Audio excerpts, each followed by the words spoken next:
In every empire built on engineered perfection, the lone anomaly becomes the crack that reveals the illusion, and the seed that can undo the entire order. Because when a system claims total authority over human desire, when it asserts that nothing is left to chance, when it convinces the world that even the unpredictable can be contained, then the sudden emergence of an individual who does not fit into its grid is not merely a personal tragedy, but a structural catastrophe. For such an empire thrives not on the reality of perfection, but on the belief in it. And when belief falters, the walls begin to tremble, the whispers become louder, and soon even the obedient masses sense that the emperor wears no clothes. And in the case of Nexus, the globally adopted arbiter of intimacy and companionship, the discovery of the unmatchable is the event no algorithm could plan for. The single presence that converts certainty into doubt, love into suspicion, and order into instability, because it is not that she cannot be paired. It is that her very existence as unpairable undermines the legitimacy of the machine, the faith that every human soul has a proper counterpart, that no one is left behind, that loneliness itself has been conquered by design, and thus she is not a threat for who she is but for what she represents, a glitch turned into a prophecy, a whisper that uniqueness cannot be erased, and this to rulers is intolerable, because power demands the appearance of inevitability, and inevitability cannot endure exceptions. The rulers of Nexus know that the stability of their empire depends not on the truth of compatibility, but on the perception that the algorithm is flawless. And in this sense, the unmatchable is like a spark in a room filled with dry paper. Insignificant in herself, but capable of igniting a fire that no division of enforcers could fully contain. For once the people hear that one woman could not be assigned, they will begin to question whether their own matches were ever more than manipulations, whether their love is authentic or merely convenient, whether their affections are truly their own or cleverly imposed, and doubt spreads with a speed faster than any decree. For humans hunger for cracks in authority to remind themselves they are not merely extensions of a machine, and so the social integrity division's pursuit is not a technical matter, but a political war, a desperate attempt to silence the symbol before it gains a voice, to erase the anomaly before it becomes legend. For rulers know that history is not shaped by the thousands who obey, but by the handful who remind the rest that obedience is optional. And yet one must recognize the irony. The very act of hunting her confirms the system's fragility, because if she were irrelevant, if her existence meant nothing, she could be ignored, and the crowd would not notice. But by deploying resources, by branding her dangerous, by chasing her across shadows and streets, the rulers themselves elevate her into significance, proving to the people that a single mind can rattle the machinery of a global empire. And here lies the paradox of power that Machiavelli always understood. When authority attempts to crush weakness, it sometimes reveals its own insecurity, and insecurity breeds suspicion, and suspicion is the seed of rebellion. For the unmatchable herself, survival becomes less about fleeing her pursuers, and more about understanding the role she has unwillingly inherited.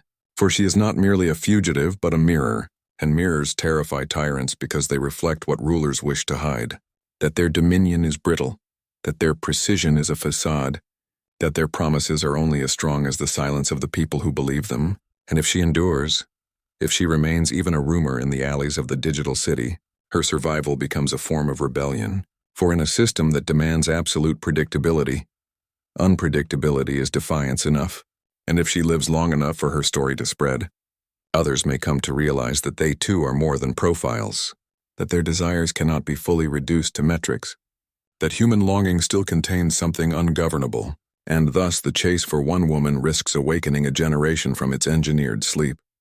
But the game is never so simple, because she herself becomes a prize for factions, for no anomaly in a political order remains neutral, and while Nexus hunts her to preserve its integrity, dissidents will seek to elevate her as a banner, rebels will mythologize her as a heroine, and ordinary citizens will whisper her name as proof that the gods of code can falter, and she will find herself trapped not only between survival and capture, but between being erased and being transformed into a symbol she may not wish to become. And herein lies the cruel truth of power. Individuals are rarely allowed to remain individuals. They are made into tools, and the unmatchable becomes an instrument in a larger struggle. Her uniqueness, both her curse and her weapon, for the same anomaly that marks her as dangerous is the same anomaly that could turn her into the spark of a new order. The rulers of Nexus face a dilemma Machiavelli would immediately recognize. To destroy her risks martyrdom, to silence her risks suspicion, to integrate her risks corruption of the system itself, and yet to do nothing is unthinkable, for inaction reveals weakness and weakness invites defiance, and thus they must act swiftly, decisively without hesitation, for hesitation in power is more fatal than cruelty, and so the pursuit continues relentless, merciless, justified in the name of stability. And yet every step they take betrays the very instability they seek to deny, for the more resources they expend, the clearer it becomes that a single woman has rattled an empire, and the crowd once passive begins to ask the forbidden question, if the app is flawless, why should one soul require such attention? The truth is that the unmatchable embodies the primal fear of all rulers, whether princes or platforms, which is the reminder that order is never as secure as it seems, that control is always partial, that no matter how perfect the design, the human spirit contains an element of chaos that cannot be domesticated. And when that chaos surfaces, it does not merely threaten policy, it threatens legitimacy, for power is maintained less by force than by belief, and belief crumbles not when armies are defeated but when illusions are shattered. And so her existence, bare and unadorned, is the slow shattering of an illusion that took decades to construct. And illusions, once cracked, can never be restored to their former shape.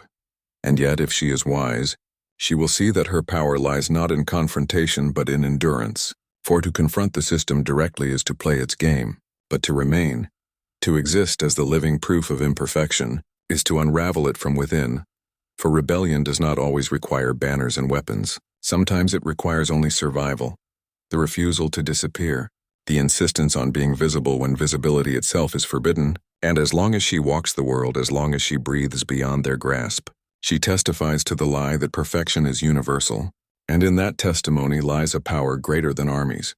The rulers, of course, will attempt every strategy to neutralize her. They may attempt to redefine her as a malfunction, a ghost in the system, a statistical error to be ignored, but whispers will persist. They may attempt to rewrite her as dangerous, diseased, a corruption to be feared. But whispers will question why fear should be necessary. They may attempt to erase her altogether. But absence itself becomes a presence, a silence that speaks more loudly than propaganda. And so every attempt tightens the noose not around her but around their own narrative, for in their obsession with control they reveal that control is slipping. And the more desperately they cling to perfection, the more visibly it unravels. This is the law of power. To rule is to demand obedience. But obedience endures only so long as the ruled believe the ruler's strength is greater than their doubt. And doubt is a shadow that requires only one spark to take form, and the unmatchable is that spark. And whether she survives or falls, whether she hides in silence or rises into open defiance, she has already altered the balance, because the people now know that perfection was never absolute, that freedom, however fragile, still exists in the cracks, and once freedom is glimpsed, it cannot be unseen, and once it cannot be unseen, it cannot be erased, and thus the empire of Nexus, no matter how vast, has already been shaken, not by armies, not by uprisings, but by the singular fact of a woman who could not be matched, a living reminder that uniqueness itself is the most dangerous weapon in a world that demands sameness. And this is why in every empire built on engineered perfection, the lone anomaly becomes the crack that reveals the illusion, and the seed that can undo the entire order.